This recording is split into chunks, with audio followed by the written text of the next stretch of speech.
வணக்கம். இந்திய நேரப்படி இரவு 8:30 மணி செய்திகள். முதலில் ஜெம் தலைப்புச் செய்திகளை காணலாம். பட்டாசு ஆலை வெடிவிபத்தில் உயிரிழந்தவர்களின் குடும்பத்தினருக்கு தலா 3 லட்சம் நிவாரணம். முதலமைச்சர் மு.க. ஸ்டாலின் அறிவிப்பு. பேரிடர் எச்சரிக்கை தகவல்களை முன்கூட்டியே பெறும் இன்சாட் 3DS. GSLV-F-14 ராக்கெட்டை வெற்றிகரமாக விண்ணில் ஏவியது இஸ்ரோ. மேகதாது அணை கட்டும் திட்டத்தை கர்நாடக அரசு கைவிட வேண்டும். எதிர்க்கட்சித் தலைவர் எடப்பாடி பழனிசாமி வலியுறுத்தல். நாளை முதல் காலவரையற்ற வேலை நிறுத்தத்தில் ஈடுபடும் ராமேஸ்வரம் மீனவர்கள் வரும் 23ஆம் தேதி நடைபெறவுள்ள கச்சத்தீவு திருவிழாவை புறக்கணிப்பதாக அறிவிப்பு. சென்னையில் நாளை 44 மின்சார ரயில்கள் ரத்து. தெற்கு ரயில்வே அறிவிப்பு. வரும் நாடாளுமன்ற தேர்தலில் பாசிசம் வீழும், இந்தியா வெல்லும். நாடாளுமன்ற தேர்தல் பரப்புரையை திமுக தொடங்கியதாக முதலமைச்சர் மு.க. ஸ்டாலின் எக்ஸில் பதிவு. தஞ்சையில் விவசாயிகள் ரயில் மறியல். PR பாண்டியன், ஐயா கண்ணு ஆகியோர் கைது. இந்தியா இங்கிலாந்து இடையேயான 3வது டெஸ்ட் போட்டி. 3வது நாள் ஆட்ட முடிவில் இந்திய அணி 2 விக்கெட்டுகள் இழப்பிற்கு 196 ரன்கள் குவிப்பு. இனி விரிவான செய்திகளை காணலாம். விருதுநகர் அருகே பட்டாசு ஆலை வெடி விபத்தில் உயிரிழந்தவர்களின் குடும்பத்தினருக்கு முதலமைச்சர் மு.க. ஸ்டாலின் நிவாரணம் அறிவித்துள்ளார். விருதுநகர் மாவட்டம் வெம்பக்கோட்டை அருகே ராமுதேவன்பட்டியில் விஜய் என்பவருக்கு சொந்தமான பட்டாசு ஆலையில் பயங்கர வெடி விபத்து ஏற்பட்டது. பட்டாசுகள் ஒட்டுமொத்தமாக வெடித்து சிதறியதால் கட்டிடம் இடிந்து விழுந்து தரைமட்டமானது. இந்த வெடி விபத்தில் 7 தொழிலாளர்கள் சம்பவ இடத்திலேயே உயிரிழந்தனர். பலத்த காயமடைந்தவர்கள் மருத்துவமனைக்கு அனுப்பி வைக்கப்பட்ட நிலையில் 3 பேர் சிகிச்சை பலனின்றி உயிரிழந்தனர். இந்த நிலையில் வெடிவிபத்தில் உயிரிழந்த 10 பேரின் குடும்பத்தினருக்கு தலா 3 லட்சம் ரூபாயும், படுகாயமடைந்தவர்களுக்கு 1 லட்சம் ரூபாயும் நிவாரணம் வழங்கப்படும் என்று முதலமைச்சர் மு.க. ஸ்டாலின் தெரிவித்துள்ளார். GSLV-F-14 ராக்கெட்டை வெற்றிகரமாக இஸ்ரோ விண்ணில் ஏவியது. வானிலை மற்றும் பேரிடர் எச்சரிக்கை தகவல்களை முன்கூட்டியே பெறுவதற்காக இஸ்ரோ இன்சாட் 3DS என்ற செயற்கைக்கோளை வடிவமைத்தது. இந்த செயற்கைக்கோள் ஆந்திர மாநிலம் ஸ்ரீஹரிகோட்டாவில் உள்ள சதீஷ் தவான் விண்வெளி ஆய்வு மையத்தில் இருந்து GSLV-F-14 ராக்கெட் மூலம் விண்ணில் செலுத்த திட்டமிடப்பட்டது. இந்நிலையில் இந்த ராக்கெட்டுக்கான கவுண்டவுன் நேற்று பகல் 2:05 தொடங்கிய நிலையில் இன்று மாலை 5:35 வெற்றிகரமாக விண்ணில் ஏவப்பட்டது. மேகதாது அணை கட்டும் திட்டத்தை கர்நாடக அரசு கைவிட வேண்டும் என எதிர்க்கட்சித் தலைவர் எடப்பாடி பழனிசாமி தெரிவித்துள்ளார். கர்நாடக மாநில நிதிநிலை அறிக்கையை நேற்று தாக்கல் செய்த அம்மாநில முதலமைச்சர் சித்தராமையா மத்திய அரசின் அனுமதியை பெற்று விரைவில் மேகதாது அணை கட்டப்படும் எனவும் அணை கட்டும் பணிகளை மேற்கொள்ள பிரத்யேக குழுக்கள் அமைக்கப்பட்டிருப்பதாகவும் கூறினார். இதற்கு தமிழக அரசியல் கட்சி தலைவர்கள் கடும் எதிர்ப்பு தெரிவித்து வருகின்றனர். இந்நிலையில் மேகதாது அணை கட்ட நிதி ஒதுக்கிய கர்நாடக அரசுக்கு அதிமுக பொதுச் செயலாளரும் எதிர்க்கட்சி தலைவருமான எடப்பாடி பழனிசாமி கண்டனம் தெரிவித்துள்ளார். இது தொடர்பாக பேசிய அவர், உச்சநீதிமன்ற தீர்ப்பை மீறி செயல்படும் கர்நாடக அரசின் செயல்பாடுகளை திமுக அரசு வேடிக்கை பார்க்கிறதா என்று கேள்வி எழுப்பினார். மேகதாதுவில் அணை கட்டினால் 20 மாவட்ட மக்களுக்கு குடிநீர் தட்டுப்பாடு ஏற்படும் அபாயம் உள்ளது என்றும் மேகதாது அணை கட்டும் திட்டத்தை கர்நாடக அரசு கைவிட வேண்டும் என எதிர்க்கட்சித் தலைவர் எடப்பாடி பழனிசாமி தெரிவித்துள்ளார். ராமேஸ்வரத்தில் நாளை முதல் அனைத்து விசைப்படகுகளிலும் கருப்பு கொடி கட்டி கால வரையற்ற வேலை நிறுத்தத்தில் ஈடுபட போவதாக மீனவர்கள் அறிவித்துள்ளனர். எல்லை தாண்டி மீன்பிடித்ததாக கூறி ராமேஸ்வரம் 23 மீனவர்களை கைது செய்ததோடு 2 விசைப்படகுகளையும் இலங்கை கடற்படை பறிமுதல் செய்தது. அதில் 20 பேரை விடுதலை செய்ய இலங்கை நீதிமன்றம் 2 விசைப்படகுகளின் உரிமையாளர்களுக்கு 6 மாத சிறை தண்டனையும், ஒருவர் 2வது முறையாக எல்லை தாண்டி மீன்பிடித்த குற்றச்சாட்டில் கைது செய்யப்பட்டதால் அவருக்கு 1 வருட சிறை தண்டனையும் வழங்கி தீர்ப்பளித்தது. இது தொடர்பாக மீனவர்கள் அவசர கூட்டம் நடத்தி வரும் 23ஆம் தேதி நடைபெறவுள்ள கச்சத்தீவு திருவிழாவை புறக்கணிப்பதாகவும் நாளை முதல் ராமேஸ்வரம் மீன்பிடி துறைமுகத்தில் உள்ள அனைத்து விசைப்படகுகளிலும் கருப்பு கொடி கட்டி கால வரையற்ற வேலை நிறுத்தத்தில் ஈடுபட போவதாகவும் மீனவர்கள் அறிவித்துள்ளனர். தண்டவாள பராமரிப்பு பணி காரணமாக சென்னையில் நாளை மின்சார ரயில்கள் ரத்து செய்யப்படுவதாக தெற்கு ரயில்வே அறிவித்துள்ளது. சென்னை எழும்பூர் விழுப்புரம் ரயில்வே வழித்தடத்தில் கோடம்பாக்கம் தாம்பரம் இடையே தண்டவாள பராமரிப்பு பணி நாளை நடைபெற உள்ளது. இதையொட்டி சென்னை கடற்கரை முதல் செங்கல்பட்டு வரையிலான வழித்தடத்தில் 2 மார்க்கத்திலும் 44 புறநகர் மின்சார ரயில்கள் நாளை ரத்து செய்யப்படுவதாக தெற்கு ரயில்வே அறிவித்துள்ளது. அதன்படி நாளை காலை 11 மணியிலிருந்து மாலை 3:15 மணி வரை ரயில்கள் இயக்கப்படாது என்று தெரிவிக்கப்பட்டுள்ளது. சென்னை கடற்கரை, தாம்பரம், செங்கல்பட்டு வழித்தடத்தில் இயக்கப்படும் ரயில் சேவை இன்று முதல் 6 நாட்களுக்கு மாற்றம் செய்யப்படுகிறது. அதேபோல் இன்று முதல் 22ஆம் தேதி வரை இரவு 10:45 மணி முதல் காலை 4:30 மணி வரை சென்னை கடற்கரை, செங்கல்பட்டு இடையேயான புறநகர் மின்சார ரயில்கள் ரத்து செய்யப்படுகின்றன. விளம்பர இடைவேளைக்கு பிறகு ஜெம் செய்திகள் தொடரும். தமிழகத்தில் பஞ்சு மிட்டாய் விற்பனை செய்ய தமிழக அரசு தடை விதித்துள்ளது. மெரினாவில் விற்பனை செய்யப்படும் பஞ்சு மிட்டாய்களை பறிமுதல் செய்த உணவு பாதுகாப்புத்துறை அதிகாரிகள் மாதிரிகளை கிண்டியில் உள்ள உணவு பகுப்பாய்வு கூடத்துக்கு பரிசோதனைக்காக அனுப்பி வைத்தனர். இந்த பரிசோதனையில் பஞ்சு மிட்டாயில் ரோடமைன் பி கெமிக்கல் பயன்படுத்தியது கண்டுபிடிக்கப்பட்டுள்ளது. இது புற்றுநோயை உருவாக்கக்கூடியது என்பது தெரிய வந்தது. இந்நிலையில் தமிழகத்தில் பஞ்சு மிட்டாய் விற்பனை செய்ய தமிழக அரசு தடை விதித்துள்ளது. தடையை மீறி பஞ்சு மிட்டாய் விற்பனை செய்யப்பட்டால் கடும் நடவடிக்கை எடுக்கப்படும் என்று தமிழக அரசு எச்சரிக்கை விடுத்துள்ளது. இந்தியா கூட்டணி தற்போது ஒவ்வொரு எழுத்துக்களாக இழந்து வருவதாக பாஜக மாநில பொதுச் செயலாளர் முருகானந்தம் விமர்சனம் செய்துள்ளார். திருப்பூர் மாவட்டம் பல்லடத்தில் என் மண் என் மக்கள் யாத்திரை நிறைவு விழா மாநாடு வரும் 27ஆம் தேதி நடைபெற உள்ளது. இந்நிலையில் திருப்பூர் வித்யாலயம் பகுதியில் உள்ள பாஜக கட்சி அலுவலகத்தில் மாநில பொதுச் செயலாளர் முருகானந்தம் செய்தியாளர்களை சந்தித்து பேசினார். அப்போது பேசிய அவர், என் மண் என் மக்கள் யாத்திரை நிறைவு விழா மாநாடு வரும் 27ஆம் தேதி அதிகாரப்பூர்வமாக அறிவிக்கப்பட்டிருப்பதாகவும் மாநாட்டில் பிரதமர் கலந்து கொள்ள உள்ளதாகவும் மாநாட்டிற்கான பணிகள் தீவிரப்படுத்தப்பட்டு இருப்பதாகவும் தெரிவித்தார்.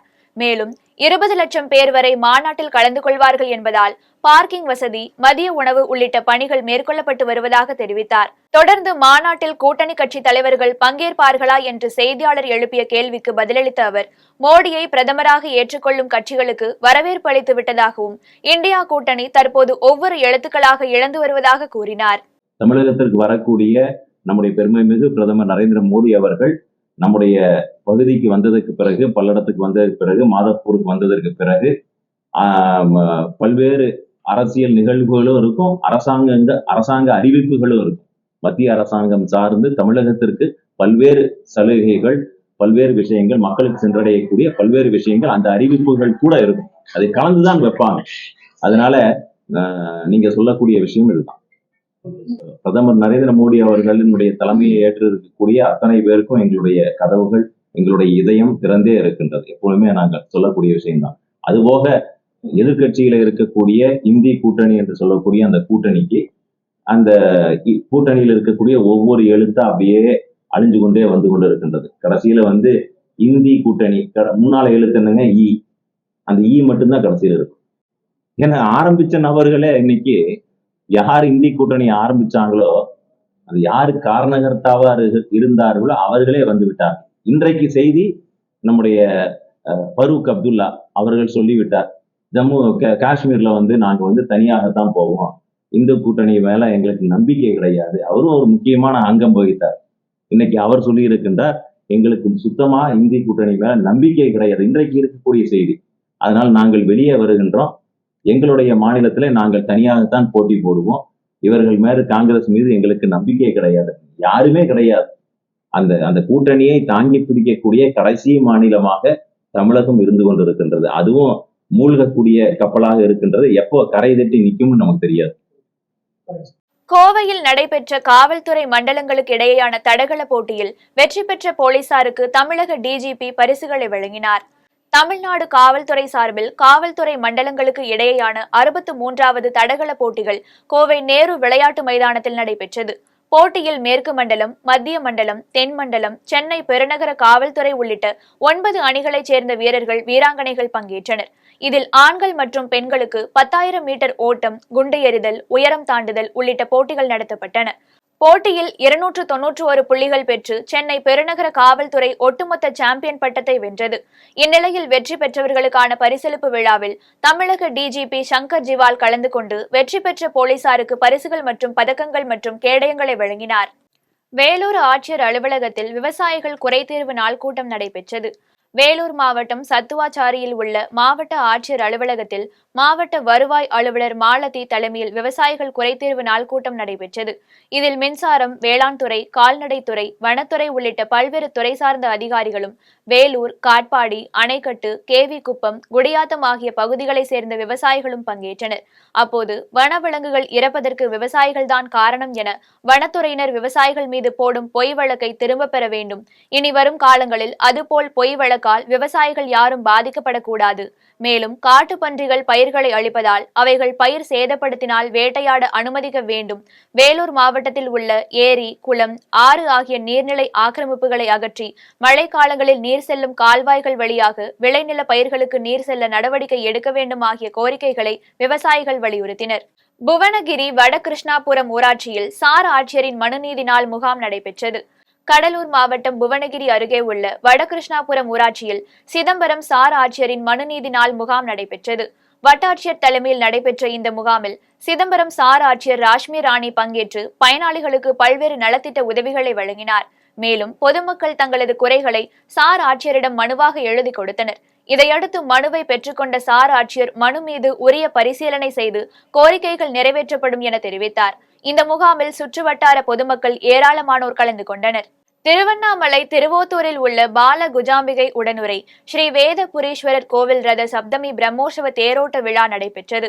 திருவண்ணாமலை மாவட்டம் செய்யாறு டவுன் திருவோத்தூரில் அமைந்துள்ள பால குஜாம்பிகை உடனுரை ஸ்ரீ வேதபுரீஸ்வரர் கோவில் ரத சப்தமி பிரம்மோற்சவ விழா கடந்த 10ஆம் தேதி கொடியேற்றத்துடன் தொடங்கியது. இதனைத் தொடர்ந்து திருக்கல்யாணம் வைபவமும் யானை வாகன சேவையும் நடைபெற்றது. இதையடுத்து பிரம்மோற்சவ விழாவின் முக்கிய நிகழ்வான 7வது நாள் தேரோட்டம் சிறப்பு ஆராதனையுடன் தொடங்கியது. இதில் முதல் தேரில் விநாயக பெருமானும், 2வது தேரில் வேதபுரீஸ்வரர் மற்றும் 3வது தேரில் பால குஜாம்பிகையும் சன்னதி தெரு, ஆற்றங்கரை தெரு, கோயில் வெளி பிரகாரத்தினை வலம் வந்தனர். இதில் ஊர் பொதுமக்கள் அனைவரும் தேரினை வடம் பிடித்து இழுத்தனர். மேலும் விழாக்கான ஏற்பாடுகளை இந்து சமய அறநிலையத்துறையும் மற்றும் விழா குழுவினர் மேற்கொண்டு வருகின்றனர். ரத்தினகிரி பாலமுருகன் கோவிலில் மாசி மாத கிருத்திகையொட்டி அருகோண தெப்பக்குளத்தில் பக்தர்கள் கைகளில் அகல் விளக்குகளை ஏந்தி சிறப்பு வழிபாடு செய்தனர். ராணிப்பேட்டை மாவட்டம் ஆற்காடு அடுத்த ரத்தினகிரி பகுதியில் அமைந்துள்ள பாலமுருகன் கோவிலில் மாசி மாத கிருத்திகை முன்னிட்டு காலையில் உச்சி கணபதி மற்றும் பாலமுருகன் சுவாமிகளுக்கு பால், இளநீர், பன்னீர், சந்தனம், பஞ்சாமிர்தம், திருமஞ்சள் உள்பட பல்வேறு வாசனை திரவியங்களை கொண்டு சிறப்பு அபிஷேகம் செய்து மகா தீபாராதனை காண்பிக்கப்பட்டது.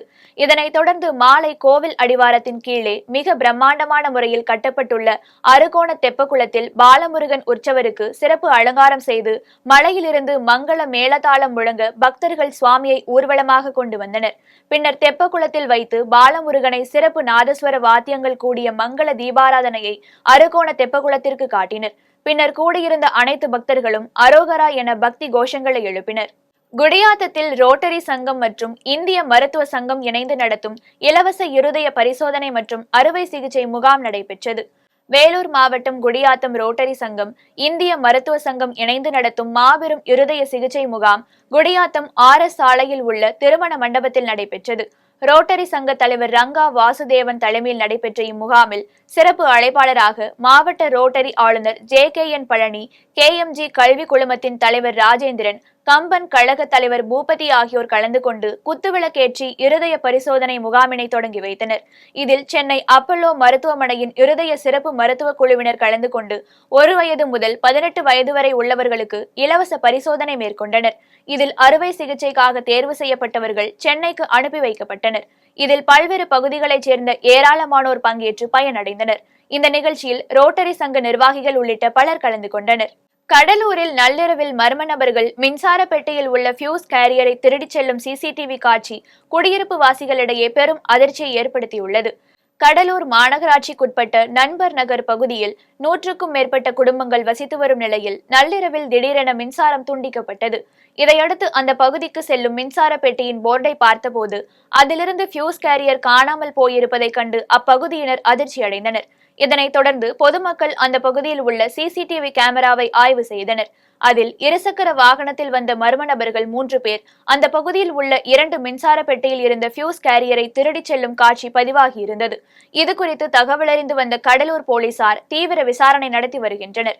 இந்த சம்பவம் கடலூர் குடியிருப்பு பகுதியில் வசிக்கும் பொதுமக்களிடையே பெரும் அதிர்ச்சியை ஏற்படுத்தியுள்ளது. திருச்சியில் அமைச்சர் KN நேரு கலந்து கொண்ட விழாவில் தீ விபத்து ஏற்பட்டதால் பரபரப்பு ஏற்பட்டது. திருச்சி மாவட்டம் தொட்டியம் மற்றும் காட்டுப்புத்தூர் பகுதியில் பல்வேறு வளர்ச்சி திட்ட பணிகள் துவக்க விழாவிற்கு நகராட்சி வளர்ச்சித்துறை அமைச்சர் KN நேரு நேரில் கலந்து கொண்டார். விழாவில் திருச்சி மாவட்ட கலெக்டர் பிரதீப் குமார், முசிறி தொகுதி சட்டமன்ற உறுப்பினர் காடுவெட்டி தியாகராஜன் மற்றும் அரசு துறை அலுவலர்கள் கலந்து கொண்ட நிலையில் அமைச்சர் KN நேருவை வரவேற்பதற்காக கட்சியினர் பட்டாசு வெடித்தனர். அப்போது பட்டாசில் இருந்த தீப்பொறி அங்கு அமைக்கப்பட்டிருந்த பந்தல் மீது பட்டு தீப்பிடித்தது. இதனால் பந்தலின் கீழே அமர்ந்திருந்த பெண்கள் அலறி அடித்து வெளியே ஓடினர். பின்னர் அங்கிருந்த திமுகவினர் குடிப்பதற்காக வைக்கப்பட்டிருந்த தண்ணீர் பாட்டில் மூலம் பந்தலில் பரவிய தீயை அணைத்தனர். இதனால் அசம்பாவிதம் ஏதும் நிகழாமல் தவிர்க்கப்பட்டது. மாங்காட்டில் முன்னாள் முதல்வர் ஜெயலலிதாவின் பிறந்தநாளை முன்னிட்டு காமாட்சி அம்மன் கோவிலில் தங்கத்தேர் இழுத்து பிரார்த்தனை நடைபெற்றது. சென்னை அடுத்த மாங்காடு காமாட்சி அம்மன் கோவிலில் நகர செயலாளர் பிரேம் சேகர் ஏற்பாட்டில் முன்னாள் முதல்வர் ஜெயலலிதாவின் 76வது பிறந்தநாளை முன்னிட்டு தங்கத்தேர் இழுக்கும் நிகழ்ச்சி நடைபெற்றது. இதில் முன்னாள் அமைச்சர்கள் வளர்மதி, சோமசுந்தரம் உள்ளிட்டோர் கலந்து கொண்டனர்.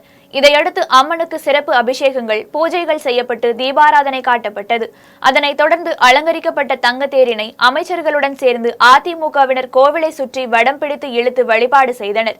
பின்னர் பொதுமக்களுக்கு நலத்திட்ட உதவிகள் வழங்கப்பட்டது. இந்த நிகழ்ச்சியில் அதிமுக நிர்வாகிகள், தொண்டர்கள் என பலர் திரளாக கலந்து கொண்டனர். திருப்பூரில் முத்தமிழ் அறிஞர் டாக்டர் கலைஞர் நூற்றாண்டு விழாவை முன்னிட்டு கலை சங்கம நிகழ்வுகள் நடைபெற்றது. திருப்பூரில் முத்தமிழ் அறிஞர் டாக்டர் கலைஞர் நூற்றாண்டு விழாவை முன்னிட்டு தமிழ்நாடு இயல் இசை நாடக மன்றம் மற்றும் கலை பண்பாட்டு இயக்கம் சார்பில் தமிழர் திருநாள் பொங்கல் விழாவை கொண்டாடும் வகையில் கலை சங்கமம் நிகழ்வு ராயபுரம் பகுதியில் நடைபெற்றது. இந்த நிகழ்ச்சியில் அழிந்து வரும் பாரம்பரிய கலைகளான பறை இசை, நையாண்டி, மேளம், கரகாட்டம் என பல்வேறு நிகழ்ச்சிகளும் கிராமிய இசை நிகழ்ச்சியும் நடைபெற்றது. இதில் மாவட்ட ஆட்சித்தலைவர் கிறிஸ்தவராஜ், தெற்கு சட்டமன்ற உறுப்பினர் செல்வராஜ், மாநகராட்சி மேயர் தினேஷ்குமார், மாநகராட்சி துணை மேயர் பாலசுப்ரமணியம் உள்ளிட்ட ஏராளமானோர் கலந்து கொண்டனர். இதையடுத்து கலை நிகழ்ச்சி நிகழ்த்திய கலைஞர்களுக்கு மாவட்ட நிர்வாகத்தின் சார்பில் கேடயம் வழங்கி கௌரவிக்கப்பட்டது. ஸ்ரீபெரும்புதூரில் நடைபெற்ற பொதுக்கூட்டத்தில் அமைச்சர்கள் மா சுப்பிரமணியன், தாமு அன்பரசன் பங்கேற்று சிறப்புரையாற்றினர். காஞ்சிபுரம் மாவட்டம் ஸ்ரீபெரும்புதூர் பேருந்து நிலையம் முன்பாக திருப்பெரும்புதூர் நாடாளுமன்ற தொகுதி சார்பில் மாபெரும் பொதுக்கூட்டம் நடைபெற்றது. கூட்டத்தில் சிறப்பு அழைப்பாளர்களாக மக்கள் நல்வாழ்வுத்துறை அமைச்சர் மா சுப்பிரமணியன் கலந்து கொண்டு உரையாற்றினார். கூட்டத்தில் அமைச்சர் தாமு அன்பரசன், ஸ்ரீபெரும்புதூர் ஒன்றிய செயலாளர் கோபால், திமுக மாவட்ட தொழிலாளர் அமைப்பு தணிகாசலம், பேரூராட்சி தலைவர் சாந்தி சதீஷ்குமார், பேரூராட்சி துணைத் தலைவர் இந்திராணி, திமுக மாவட்ட பிரதிநிதி சர்தார் பாஷா, ஒன்றிய குழு துணைத் தலைவர் மாலதி, கீவளூர் ஊராட்சி மன்ற தலைவர் பழனி உள்ளிட்டோர் கலந்து கொண்டனர். கோவை மாவட்ட ஆயுதப்படை போலீசாருக்கு ஜும்பா நடன பயிற்சி அளிக்கப்பட்டது. கோவை மாவட்டத்தில் காவல்துறையினருக்கு மன அழுத்தத்தை குறைப்பதற்காகவும் உடல் சோர்வு நீங்குவதற்காகவும் வாரந்தோறும் காவலர் பயிற்சி பள்ளி மைதானத்தில் யோகா பயிற்சிகள், உடற்பயிற்சிகள் உள்ளிட்ட பல்வேறு பயிற்சிகள் அளிக்கப்பட்டு வருகிறது. இதனால் காவலர்களுக்கு உடல் சோர்வு நீங்கி உடல் ஆரோக்கியம் பெறுகின்றனர். இதையடுத்து புது முயற்சியாக கோவை மாவட்ட ஆயுதப்படை காவலர்களுக்கு ஜும்பா நடன பயிற்சி வகுப்புகள் துவங்கப்பட்டுள்ளது. ஜும்பா நடனம் சுவாச பிரச்சனை, மன அழுத்தம், செரிமான பிரச்சனைகள், உடல் எடையை சீராக வைத்தல், நல்ல உறக்கம் ஆகியவற்றிற்கு நன்மை அளிக்கும் என்பதால் காவலர்களுக்கு இந்த நடன பயிற்சி அளிக்கப்படுகிறது. முதல் நாள் வகுப்பில் சுமார் 50க்கும் மேற்பட்டவர்கள் கலந்து கொண்ட நிலையில் வரும் நாட்களில் இது விரிவுபடுத்தப்பட்டு அனைத்து காவலர்களுக்கும் இந்த நடன பயிற்சி அளிக்கப்பட உள்ளது. ஈரோட்டில் தமிழ்நாடு அரசு ஊழியர் சங்கம் சார்பில் மாலை நேர தர்ணா போராட்டம் நடைபெற்றது. ஈரோடு வட்டாட்சியர் அலுவலகம் முன்பு தமிழ்நாடு அரசு ஊழியர் சங்கம் சார்பில் தேசம் காக்கும் அகில இந்திய வேலைநிறுத்த மாலை நேர தர்ணா போராட்டம் மாவட்ட தலைவர் ராக்கிமுத்து தலைமையில் நடைபெற்றது. போராட்டத்தில் கோரிக்கை விளக்க உரையை மாவட்ட செயலாளர் ச. விஜய மனோகரன் வாசித்தார். அதில் PFRDA சட்டத்தையும் NPS திட்டத்தையும் ரத்து செய்ய வேண்டும் எனவும், பொதுத்துறை நிறுவனங்களை தனியார் மயமாக்கும் நடவடிக்கையை கைவிட வேண்டும், விலைவாசி உயர்வை கட்டுப்படுத்தி பொது விநியோக முறையை வலுப்படுத்த வேண்டும், 5 ஆண்டுகளுக்கு ஒருமுறை ஊதிய குழு மாற்றங்களை அமல்படுத்த வேண்டும் உள்ளிட்ட கோரிக்கைகளை வலியுறுத்தி போராட்டம் நடைபெற்றது. இதில் மாநில துணை பொதுச் செயலாளர் மு. சீனிவாசன் சிறப்புரையாற்றினார். மேலும் மாவட்ட இணைச் செயலாளர் VS சரவணமணி, மாவட்ட பொருளாளர் சுமதி உட்பட பலர் கலந்து கொண்டனர். சேலத்தில் மத்திய அரசை கண்டித்து தொழிற்சங்கத்தினர் சாலை மறியல் போராட்டத்தில் ஈடுபட்டனர். மத்திய அரசு பொதுத்துறை நிறுவனங்களை தனியார் மயமாக்கும் கொள்கையை கைவிட வேண்டும், புதிய ஓய்வூதிய திட்டத்தை கைவிட வேண்டும், தொழிலாளர் சட்ட தொகுப்பை திரும்ப பெற வேண்டும், மோட்டார் தொழிலாளர்களை பாதிக்கும் சட்ட மசோதாவை கைவிட வேண்டும் உள்ளிட்ட பல்வேறு கோரிக்கைகளை வலியுறுத்தி தமிழகம் முழுவதும் தொழிற்சங்கத்தினர் வேலைநிறுத்தம் மற்றும் போராட்டத்தில் ஈடுபட்டு வருகின்றனர். அதன் ஒரு பகுதியாக சேலம் பெரியார் சிலை முன்பு தொழிற்சங்கத்தினர் சார்பில் மத்திய அரசை கண்டித்து கண்டன கோஷங்கள் எழுப்பி சாலை மறியல் போராட்டம் நடத்தினர். இந்த போராட்டத்தில் கலந்து கொண்ட 500க்கும் மேற்பட்டோரை காவல்துறையினர் கைது செய்தனர். இனி வருவது உலக செய்திகள்.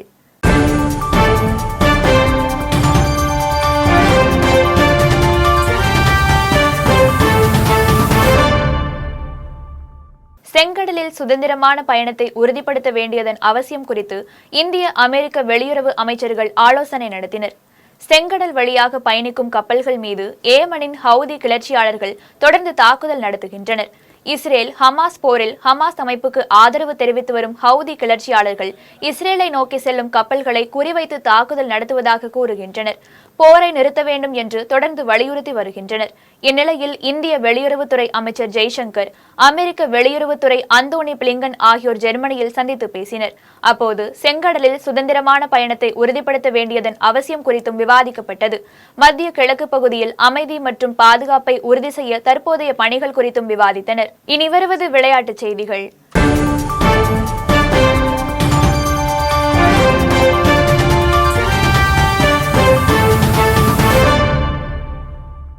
இந்தியா இங்கிலாந்து இடையேயான 3வது டெஸ்ட் போட்டியில் 3வது நாள் ஆட்ட முடிவில் இந்திய அணி 196 ரன்களை குவித்து 2 விக்கெட்டுகளை இழந்துள்ளது. இந்தியா இங்கிலாந்து இடையேயான 3வது டெஸ்ட் போட்டியின் 3வது நாள் ஆட்டம் இன்று நடைபெற்றது. போட்டியில் முதல் இன்னிங்ஸில் 319 ரன்களுக்கு இங்கிலாந்து அணி ஆட்டம் இழந்தது. இந்தியா சார்பில் பும்ரா 4 விக்கெட்டுகளையும், குல்தீப் யாதவ், ஜடேஜா ஆகியோர் 2 விக்கெட்டுகளையும் வீழ்த்தினர். இதனைத் தொடர்ந்து 126 ரன்கள் முன்னிலையில் 2வது இன்னிங்ஸில் களமிறங்கிய இந்திய அணி வீரர் ஜெய்ஸ்வால் சதம் விளாசினார். பின்னர் 3வது நாள் ஆட்ட முடிவில் இந்திய அணி 2 விக்கெட்டுகள் இழப்பிற்கு 196 ரன்களை குவித்துள்ளது. இந்திய அணி தரப்பில் சுப்மன் கில் 65 ரன்களுடனும், குல்தீப் 3 ரன்களுடனும் களத்தில் உள்ளனர். மீண்டும் ஜெம் தலைப்புச் செய்திகள். பட்டாசு ஆலை வெடி விபத்தில் உயிரிழந்தவர்களின் குடும்பத்தினருக்கு தலா 3 லட்சம் நிவாரணம். முதலமைச்சர் மு.க. ஸ்டாலின் அறிவிப்பு. பேரிடர் எச்சரிக்கை தகவல்களை முன்கூட்டியே பெறும் இன்சாட் 3DS GSLV-F-14 ராக்கெட்டை வெற்றிகரமாக விண்ணில் ஏவியது இஸ்ரோ. மேகதாது அணை கட்டும் திட்டத்தை கர்நாடக அரசு கைவிட வேண்டும். எதிர்க்கட்சித் தலைவர் எடப்பாடி பழனிசாமி வலியுறுத்தல். நாளை முதல் காலவரையற்ற வேலை நிறுத்தத்தில் ஈடுபடும் ராமேஸ்வரம் மீனவர்கள் வரும் 23ஆம் தேதி நடைபெறவுள்ள கச்சத்தீவு திருவிழாவை புறக்கணிப்பதாக அறிவிப்பு. சென்னையில் நாளை 44 மின்சார ரயில்கள் ரத்து. தெற்கு ரயில்வே அறிவிப்பு. வரும் நாடாளுமன்ற தேர்தலில் பாசிசம் வீழும், இந்தியா வெல்லும். நாடாளுமன்ற தேர்தல் பரப்புரையை திமுக தொடங்கியதாக முதலமைச்சர் மு.க. ஸ்டாலின் எக்ஸில் பதிவு. தஞ்சையில் விவசாயிகள் ரயில் மறியல். PR பாண்டியன், ஐயா கண்ணு ஆகியோர் கைது. இந்தியா இங்கிலாந்து இடையேயான 3வது டெஸ்ட் போட்டி 3வது நாள் ஆட்ட முடிவில் இந்திய அணி 2 விக்கெட்டுகள் இழப்பிற்கு 196 ரன்கள் குவிப்பு. இத்துடன் ஜெம் செய்திகள் நிறைவடைகின்றன. மீண்டும் ஜெம் செய்திகள் நள்ளிரவு 12 மணிக்கு. உடனுக்குடன் செய்திகளை காண GemLive.tv என்ற இணையதளத்தில் இணைந்திருங்கள். நன்றி, வணக்கம்.